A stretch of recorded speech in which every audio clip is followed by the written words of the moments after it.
উপজেলা বিএনপির সম্মানিত সাধারণ সম্পাদক হাজী বাসির উদ্দিন বাচ্চু ভাই, হাজী বাসির উদ্দিন বাচ্চু ভাই।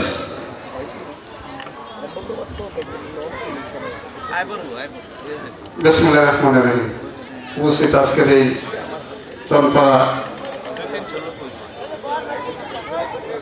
বিএনপি কর্তৃক আয়োজিত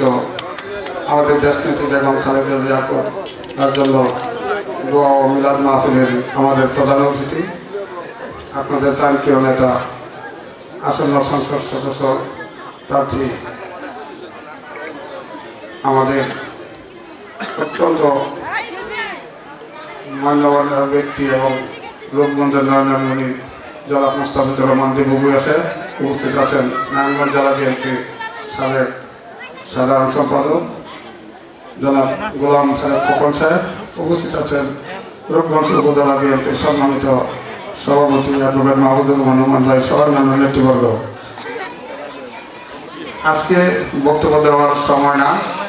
আজকে আমরা এসেছি আমাদের সারা বাংলাদেশের মানুষের অত্যন্ত প্রাণপ্রিয় নেত্রী দেশনেত্রী বেগম খালেদা জিয়ার জন্য দোয়া চাওয়ার জন্য। প্রিয় ভাই বোনেরা আমার, আসুন আমরা যেই নেত্রী জীবন বাজি রেখে সমস্ত সুখ স্বাচ্ছন্দ্য সব কিছু ত্যাগ করে হাসি মুখে কারাবরণ করেও এদেশের মানুষের জন্য যিনি অধিকার আদায়ের জন্য যিনি সংগ্রাম করে গেছেন,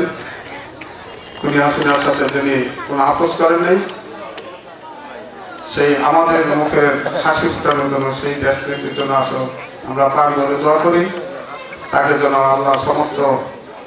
গুনাহগাতা মাফ করে দিয়ে জান্নাতুল ফেরদৌস নসিব করেন। আর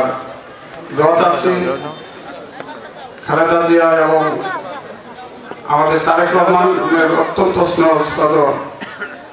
আমাদের নয়নমণি মুস্তাফিজুর রহমান দিবুর জন্য, তিনি যেন ভবিষ্যতে মানে একটা সন্ত্রাস মুক্ত রূপগঞ্জ, চাঁদাবাজ মুক্ত রূপগঞ্জ,